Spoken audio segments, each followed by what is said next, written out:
22 de abril. San Sotero. Papa y mártir. 175.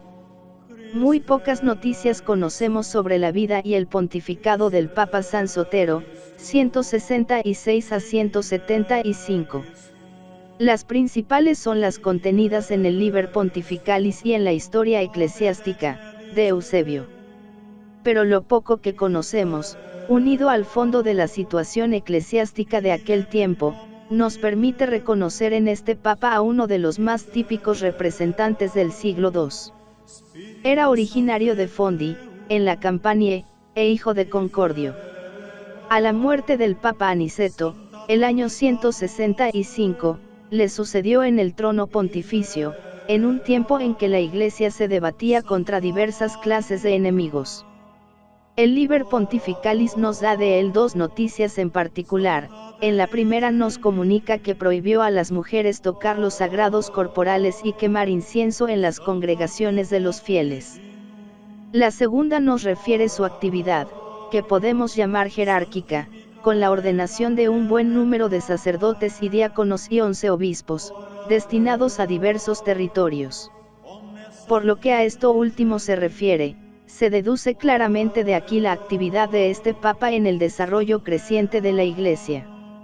Lo primero nos presenta un lado muy característico de este pontificado, que es su decidida intervención frente a las herejías del tiempo, pues claramente se ve que, por la limitación de la intervención de las mujeres en los ministerios litúrgicos, trataba de oponerse al montanismo, entonces en su apogeo, que daba a las mujeres excesiva participación en las cosas de la Iglesia.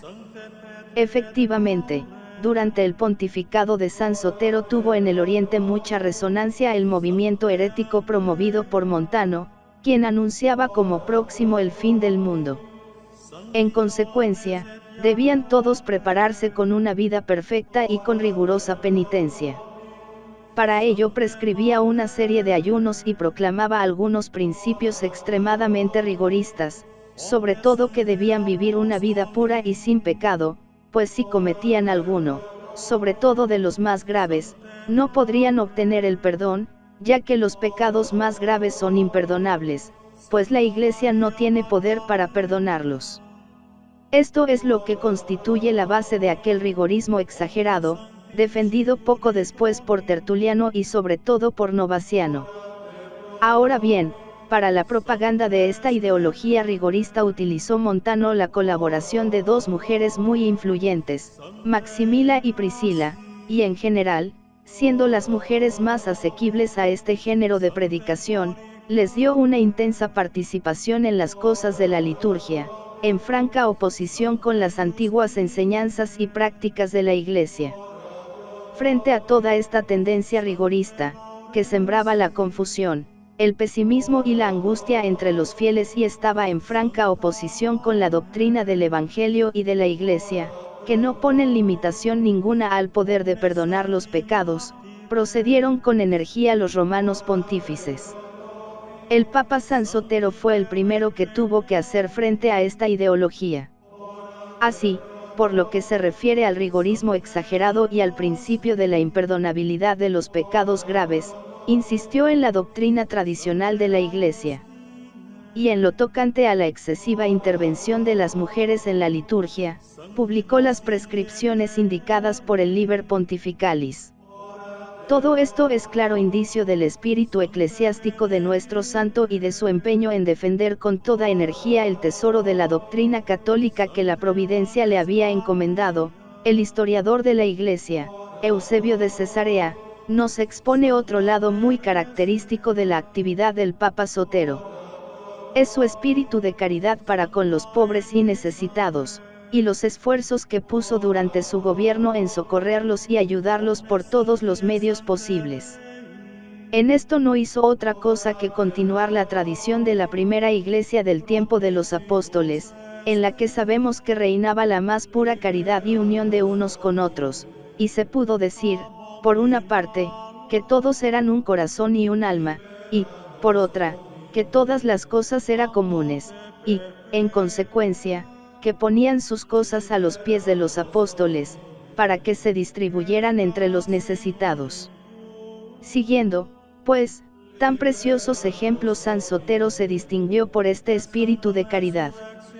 De ello es testimonio fidedigno un fragmento de una carta a los romanos escrita por el obispo de Corinto, Dionisio, y transmitido por Eusebio en su historia. Desde los principios, dice, de la religión vosotros introdujisteis la costumbre de llenar de varios beneficios a vuestros hermanos y de enviar los necesarios socorros y medios de vida a muchas iglesias establecidas en cada ciudad. Así vosotros remediáis la pobreza de los necesitados y suministráis lo necesario a los hermanos que trabajan en las minas, conservando, como buenos romanos, las costumbres romanas de vuestros mayores. Y vuestro obispo Sotero no solo conservó esta costumbre, sino que aún la mejoró, suministrando abundantes limosnas, así como consolando a los infelices hermanos con santas palabras y tratándolos como un padre trata a sus hijos. No conocemos cómo respondió Sotero a esta cariñosa carta del obispo de Corinto a los romanos. En cambio, sabemos que esta respuesta fue leída con particular respeto y veneración en la iglesia de Corinto, según testifica el mismo Dionisio, es decir, como lo han hecho con la carta de Clemente. Precioso testimonio de cómo en este tiempo era respetado en las iglesias particulares el obispo de Roma y cómo el primado romano estaba en pleno ejercicio. De este modo, termina el obispo de Corinto, haremos acopio de las mejores lecciones. Por otro lado, como el gobierno de San Sotero cae de lleno dentro del reinado de Marco Aurelio, 161 a 180, él fue testigo de los diversos chispazos de persecución de este tiempo, que dieron ocasión a algunos insignes martirios. A ellos pertenecen, entre otros, el martirio del gran apologeta San Justino, denominado el filósofo, y sobre todo el de los mártires de León y Bien, el obispo San Potino, los diáconos Santo y Atalo, la esclava Blandine, que, haciendo escarnio a su nombre, fue un ejemplo sublime de fortaleza, el niño Póntico y otros 40.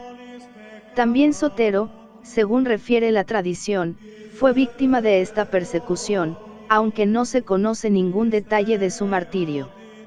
Los martirologios más antiguos incluyen su nombre entre los mártires, el día 22 de abril. Semejante oscuridad reina respecto del lugar de su sepultura. Algunos le suponen autor de una carta sobre la encarnación. Pero la crítica no la reconoce como auténtica. Menos consistencia tiene todavía la noticia que le hace autor de un tratado contra Montano. En cambio, todos están conformes en ponderar su entereza y energía en la defensa de la verdad y de la tradición católica, su eximia caridad con los necesitados y la extraordinaria santidad de su vida.